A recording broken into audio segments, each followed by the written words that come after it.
Well, on that very beat, we have joining the conversation Engineer Donting, who is with the National Road Safety Authority. Engineer, thank you very much for joining the conversation. Now, what can you tell us about the composition of this new DVLA board and what its mandate really is?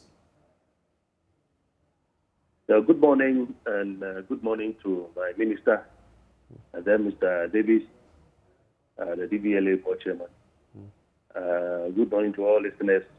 I think on Friday last week, the boards, the governing boards of the DVLA and then the National Road Safety Authority, among others, were inaugurated by the Honorable Minister for Transport. And we were all part of it. And we were excited because it's been the whole year we've been operating without a board. Of course, the minister did well in his own wisdom to set up a certain oversight committee, the four-man oversight committee, which supported us at governance level to where we are now. Now having a substantive board, governing board, I think that it's time for us to do some things that we were unable to do bigger, and so on. And so we are excited. We thank the minister and government for bringing us this far. And as the minister just said, now you know the authority dispensation, we need to do more.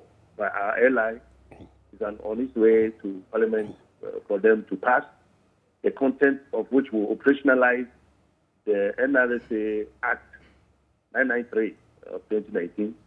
And I think it's one very big step that I expect that the presence of the inauguration of the governance board will push that agenda, supporting the minister to get it passed by Parliament so quickly, so that we can,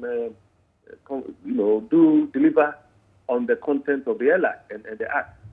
I know the minister's vision to have a very vibrant, vociferous, and strong, effective road safety of the organization, lead agency, well-resourced, equipped adequately to advocate for change, education, and then, more importantly, ensure compliance of road safety standards and regulations. Right. So I think that it's a very bold step and a very good step at the same. Now that you speak of that very good step, what exactly is the novelty with the inauguration of this new board? What should we be expecting to see emanate from the inauguration of the board? I think that the number of the board has been cut down. Used to be about 20. Indeed, Ghana, it happens to be one of the biggest in Ghana. Now dropped down to 13. And the good thing is that it's a mix of expertise. We have professionals who have been nominated and now inaugurated to lead the organization. We have people with media background, which you know, the representative of the GJA. We have the National Commission on National Media Commission. We have the Ghana Education Service coming from the Ministry of Education. We have also the National Insurance industry represented by Ghana Insurance Association, and we have the police. But Director General of MCCD also in there. And we have DVLA also represented. We have the Attorney General also represented.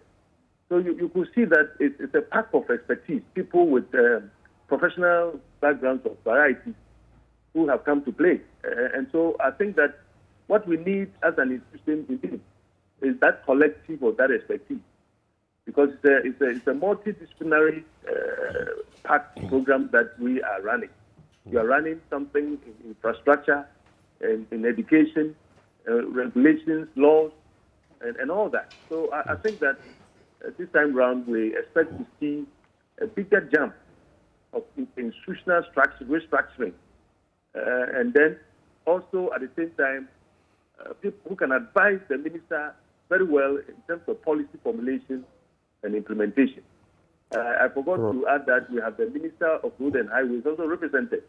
So if you have the DVLA, you have the police, and then you have the road infrastructure combined with insurance and the media represented on the board, then you know that the sky should be our limit. Okay. Final bit to you. It has to do with the road fund. This is just a bit swaying a bit away. We've heard, some forces in Parliament say that the cap should be taken off the road fund when it comes to road contracts. But now we also hear the DVLA end of the board also calling for, more resources from the road fund. How do you respond to that call, and what do you feel ought to be done? In fact, you know that the National Road Safety Authority itself, one of our traditional sources of funding is the Ghana Road Fund. So we are very much interested in what goes on around the Ghana Road Fund. We're also very much interested in DVLA. They are a sister agency where we're almost like friends, separated by just a line. And so we support the DVLA at all times, at all levels. We have been strong advocates and supporting DVLA in particular, pushing the agenda for retaining 100% of the GOG aspect of component of which government has accepted. And so we are happy because when DVLA gains, we have a portion of the finances to come and beef up our budget. The road fund also, indeed, is our biggest funding source. So when the revenue grows, automatically our budget also grows. And so we are so much helping the Minister of Roads and Highways in his agenda because he, is the custodian of the road fund money. And I think so far so good because he's been very, very, very supportive. And so whatever good thing that goes on around the road fund and then the DVLA, we get excited because we get more when they get more. So but pardon my interjection, but the point is, do you feel that DVLA is justified in asking for more from the road fund? They are more than justified. Right. Yeah, because DVLA is delivery. You know that when it comes to the road and then the DVLA aspect, the component of road safety automatically grows, not even in finances.